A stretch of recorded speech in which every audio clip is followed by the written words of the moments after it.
Hello' everyone welcome to my channel. তো যোৱাকালি আছিল মোৰ ভাইটিৰ বাৰ্থডে'। তো সৰু সুৰাকৈ তেনেকৈ অলপমান চেলিব্ৰেট কৰা হ'ল।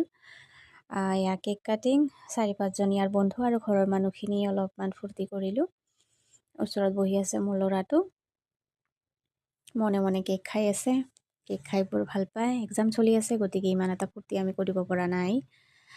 আৰু বন্ধু ইয়াৰ আমাৰ ভাইটি, সিহঁতো ভাইটিয়ে হয়, ভাইটিৰ বন্ধু, গতিকে ভাইটিয়ে।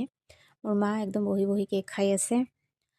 তাৰপিছত এতিয়া চাব পাৰিব মোৰ ভাই বোৱাৰী, মোৰ ভাইটি, ইহঁতৰ মৰমবোৰ চাওক, ভাল লাগিব আপোনালোকৰো।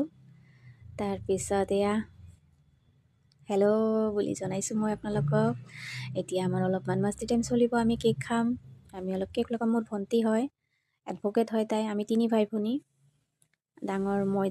মই টিচাৰ হয়। তাৰপিছত মোৰ ল'ৰা মোৰ ভাইটি ইঞ্জিনিয়াৰ আৰু মোৰ ভণ্টি হ'ল এডভকেট।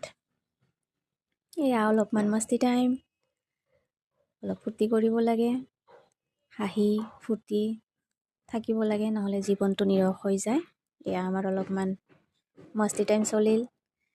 এনেকৈ আমি ৰাতিটো পাৰ কৰিলোঁ। তাৰপিছত ভাইটিৰ কাৰণে এটা সৰু গিফ্ট, যিহেতু ঠাণ্ডাৰ ছিজন চলি আছে, গতিকে মই এটা জেকেট লৈ আহিছোঁ তাৰ কাৰণে। অফাই পৰিতি চাকৰি কৰে, গতিকে তাৰ হেল্প হ'ব।